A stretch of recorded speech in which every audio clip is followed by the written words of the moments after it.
Kemudian ia meninggalkan rumah ibadat itu dan pergi ke rumah Simon. Adapun ibu mertua Simon demam keras dan mereka meminta kepada Yesus supaya menolong dia.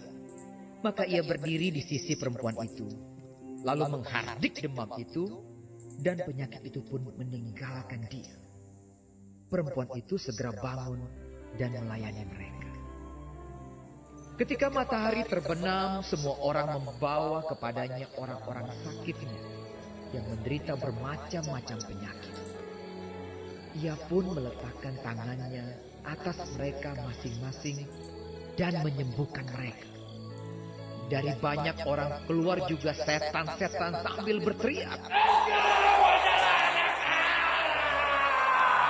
Lalu ia dengan keras melarang mereka dan tidak memperbolehkan mereka berbicara, karena mereka tahu bahwa ia adalah Mesias.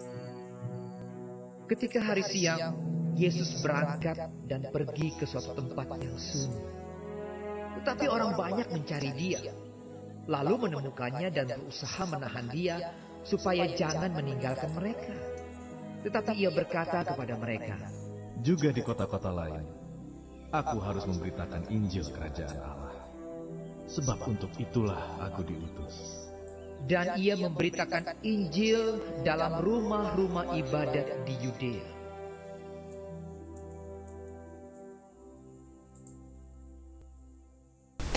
Sahabat Verbum Domini yang terkasih, jumpa bersama saya Frater Ponsi dalam edisi Verbum Domini 1 September 2021. Dante, seorang sastrawan besar Italia, menyebut penginjil Lukas sebagai penulis kelembutan Kristus.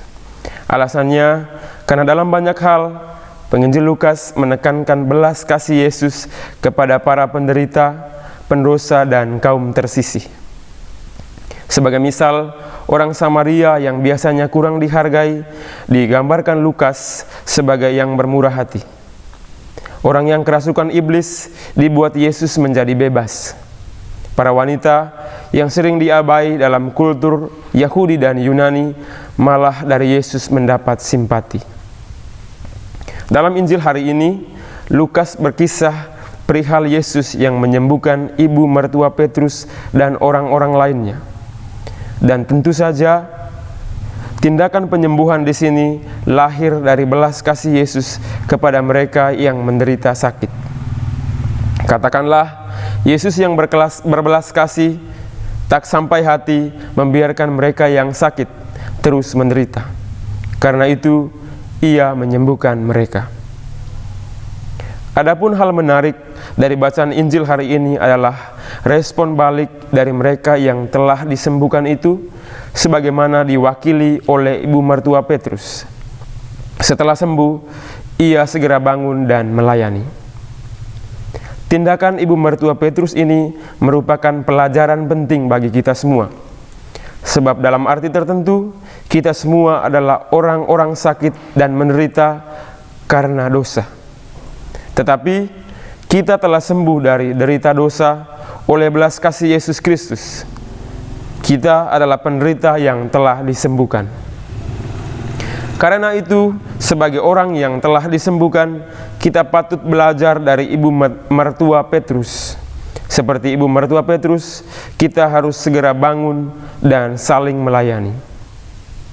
Kita semua tahu, melayani sesama, bahkan dalam wujud yang paling sederhana, merupakan tanda belas kasih, sebagaimana Yesus telah berbelas kasih dan membebaskan kita dari derita dosa.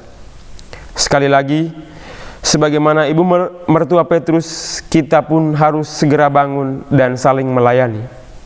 Hanya dengan begitu, kita pantas menjadi pengikut Yesus yang digambarkan Lukas sebagai yang berbelas kasih.